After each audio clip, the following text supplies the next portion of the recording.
Olá pessoal, tudo bem? Quem é que nunca comeu alguma coisa e teve uma memória da infância, de alguma coisa bem específica, de uma comida, de alguma coisa do passado? Quem é que não sentiu um cheiro de um perfume e não lembrou de uma pessoa muito especial que usava aquele perfume? Quem é que não ouviu uma música e lembrou de alguma situação também, talvez da adolescência, enfim, do colégio, que trazia junto com esse estímulo? Em PNL, a gente trata isso sobre um assunto chamado âncoras, e é o que a gente vai falar no vídeo de hoje.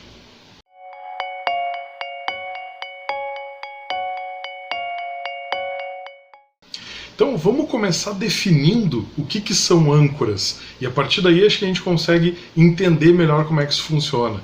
A definição para uma âncora é um estímulo externo que provoca um processo interno. E aí aqueles exemplos que eu dei se encaixam nisso, são estímulos externos, olfativos, auditivos, sinestésicos, enfim, que provocam processos internos que tiram memórias e geram emoções. Esse é o conjunto. E aí a gente tem vários disso, desde aqueles mnemônicos que são usados aí nos cursinhos pré-vestibular para a gente lembrar de alguma coisa, de uma fórmula, de um conceito, alguma coisa assim. Tudo isso são formas de ancorar alguma coisa. Aliás, se a gente pensar nos cursinhos pré-vestibular, a gente tem muito exemplo de âncora.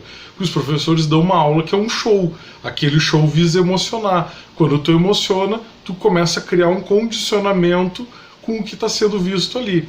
A gente já começa a pensar onde é que isso acontece na sociedade, nas coisas aqui em volta. As âncoras não são da PNL. A gente usa as âncoras. As âncoras são o bom e velho reflexo condicionado lá do Pavlov. Para quem não sabe, eu vou contar a historinha. Pavlov era um biólogo, ele estudava o suco gástrico nos cães, e aí ele tinha lá no laboratório dele alguns cães, onde ele estava lá medindo, e aí tinha um sujeito que vinha e trazia coisa, enquanto trazia a carne, né, o alimento do cachorro, ele tocava um sino para avisar que estava chegando. Ok, e aí ele notava que o cachorro salivava na presença do alimento, que é algo óbvio, qualquer um que tenha um animal sabe que isso acontece. Tá, até aí tudo certo. Um dia esse sujeito, esse entregador, veio trazer outra coisa que não era alimento. E ele tocou o sino. E aí o aparelho que media a salivação do cachorro começou a disparar. E eu falei, opa, pera um pouquinho, então uma coisa acontecendo aqui. Daí ele foi ver, e não, realmente, o que estava disparando a salivação no animal não era necessariamente a comida. Era algo que vinha antes da comida e que ficou associado, que era o sino. E aí sempre que se tocava o sino, o cachorro tinha reação fisiológica. E aí o Pavlov começou a entender que existia um mecanismo de condicionamento. E quando se faz esse tipo de processo de adestramento, né, de animais, enfim, tu condiciona os animais a responderem por comandos de voz, por apitos, por sons, por sinais, por gestos, enfim, de acordo ou por punição, e aí fica uma punição condicionada a um comportamento que a gente não quer, ou por recompensa, e aí tu recompensa os comportamentos que tu quer. E aí o animal começa a se condicionar aquilo ali. Sempre que tal estímulo, faço tal comportamento, e eu vou ser recompensado. Ou sempre que eu fizer determinado comportamento, eu vou ser punido. Esse é o tipo de relação que se cria. Aí veio a pergunta, mas isso acontece com o ser humano? Bom, o ser humano é um animal, ele compartilha de muita gente, se acha muito evoluído, muito diferente. Não é a natureza e a gente é parte da natureza, e a gente compartilha características com os outros animais. O ser humano também pode ser condicionado. Qual é a diferença? O ser humano tem uma estrutura mental mais desenvolvida, mais sofisticada. Então a gente pode ser condicionado nos comportamentos? Pode e é. E a gente tem uma série de comportamentos onde a gente está condicionado. Quando tu faz autoescola e aí tu repete, tu está criando um condicionamento para aquilo, de forma que sempre que tal coisa acontecer, automaticamente, intuitivamente, tu não te dá conta, tu tem aquele tipo de resposta. E isso é uma espécie de condicionamento.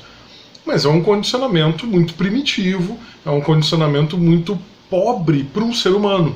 Funciona, não há problema com isso, mas não é exatamente o que a gente busca, pelo menos não na PNL. Que tipo de condicionamento a PNL busca e usa com muita, ostensivamente, com muita abundância? Os condicionamentos emocionais. Quando tu provoca um estímulo qualquer e a resposta é uma emoção. Por quê? Porque as emoções, como eu já disse aqui em outros vídeos, as emoções são facilitadores ou inibidores de comportamentos. Então, quando eu quero facilitar determinado tipo de comportamento, faz sentido eu estimular que existam determinadas emoções que são percursoras daquele comportamento. E vice-versa. Determinadas emoções podem limitar determinados comportamentos.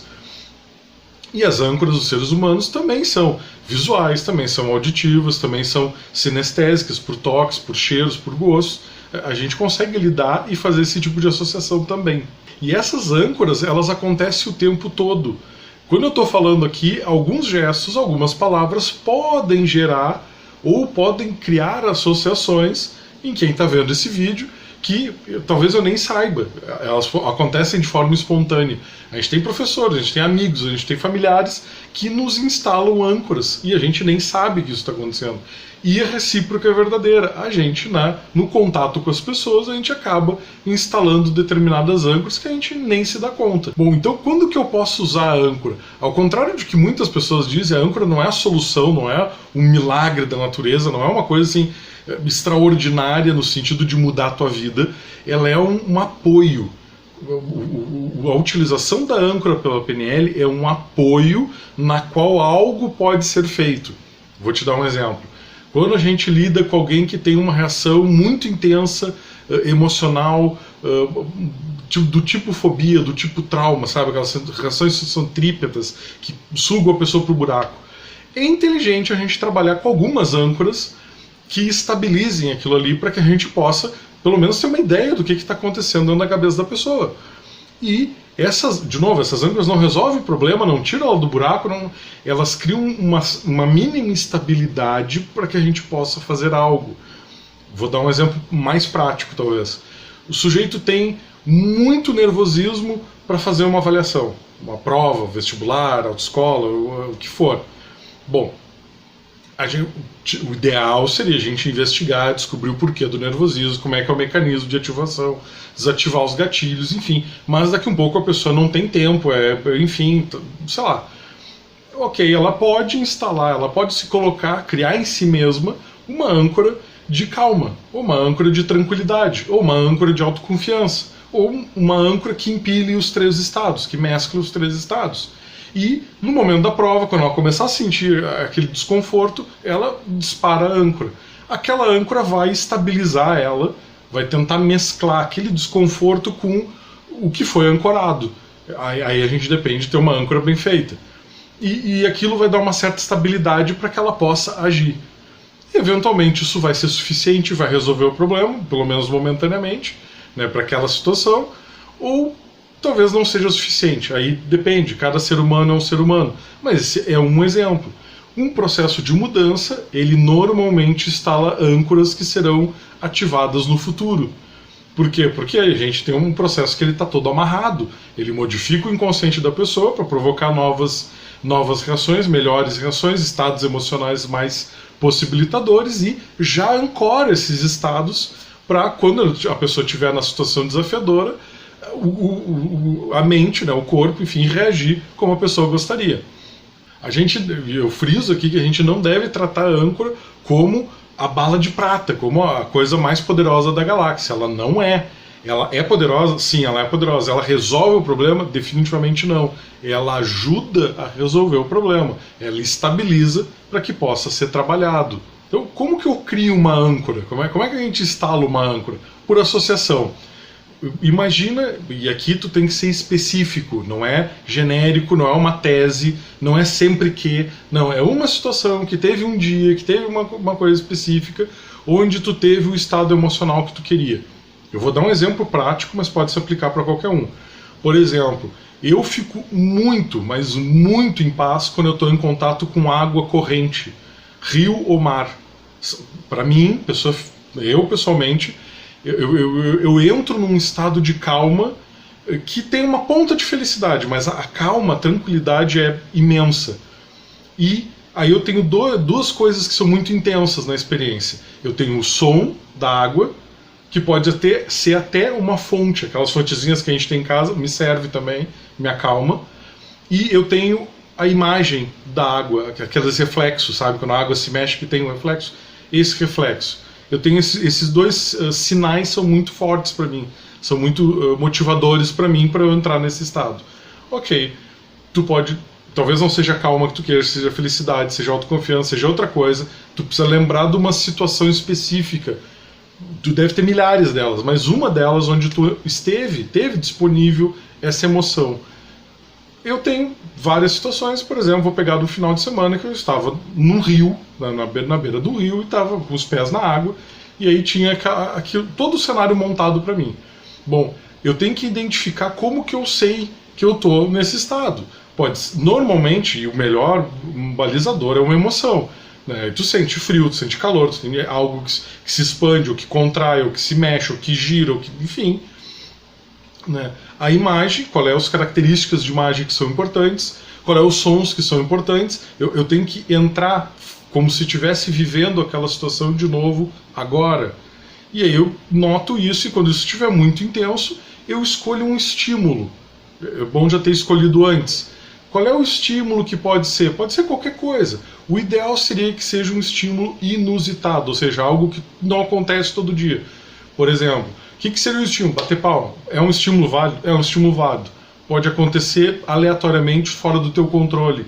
E aí daqui a um pouco tu tem uma âncora que dispara e talvez não seja a melhor situação para ela disparar. Não recomendaria esse tipo de estímulo. Apertar a mão, uma cor, esse tipo de coisa que é muito genérico. Mas, por exemplo, daqui a um pouco assim, eu vou encostar no ombro, um ponto aqui do ombro. Ok, não é muito discreto, mas dificilmente alguém vai chegar com o dedo naquele ponto do ombro, assim, do nada em ti. Não é botar a mão, é um ponto específico. Botar a mão é outro estímulo. Ok, serve. Não é o melhor, mas serve. Né? Já estamos melhor. Pode ser apertar um cantinho do dedo, uma unha. Estamos num estímulo mais interessante, mais específico, mais discreto, mais difícil de ser ativado sem querer. Ok, quando tu tiver uma boa percepção em ti de como é que é estar nesse estado emocional que tu gostaria de ancorar, tu dispara a âncora. E fica alguns segundos com ela disparada, né, com o estímulo que tu quer associar, e solta. E repete isso algumas vezes. Se tu fizer tudo direitinho, se tu realmente entrar, lembrar da cena e reviver ela como se ela estivesse acontecendo naquele momento e tiver com aquilo muito forte, e isso for ecológico, eu já falei de ecologia, é importante, não pode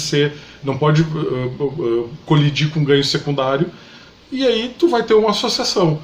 Repetindo muitas vezes, 3, 4, 5, 6 vezes, a associação vai se estabelecer. Bom, aí quando tu estiver no momento onde tu gostaria de ter aquilo disponível, tu simplesmente aperta, ou enfim, provoca em ti o estímulo. A tendência é que aquele estado emocional emerja de dentro de ti. Não vai fazer sentido, mas tu vai sentir ele. E isso vai te estabilizar para o que quer que tu vá fazer. Esse é o padrão mais básico, mais simples de instalar uma âncora e usar ela depois. E aí, quando é que tu pode usar essa âncora? Eu dei algum exemplo. De uma avaliação, por exemplo, isso pode te estabilizar. Daqui um pouco tu é uma pessoa muito tímida e tu precisa conversar com alguém, ou encontrar alguém, ou te apresentar, ou enfim, fazer uma entrevista, e não dá tempo de tu tentar resolver isso em ti mesmo, porque daqui a pouco tem que agendar, tem que não sei o que, enfim. Bom, talvez a âncora possa te ajudar. E aqui, muito cuidado, não é resolver isso, não é a nona maravilha do mundo, não, enfim, mas pode dar uma ajuda, pode atenuar o teu problema para que tu te saia melhor no que quer que esteja fazendo. Bom, eu espero ter explicado um pouco como é que funcionam as âncoras, qual é a ideia que está por trás da âncora. Espero que vocês tenham entendido, tenham gostado desse vídeo. Comentem aqui, coloquem aqui embaixo o que vocês acharam, se vocês já fizeram isso, se vocês identificaram âncoras que vocês têm, né? E sobrou alguma dúvida sobre o que eu expliquei. E um grande abraço e até o próximo vídeo.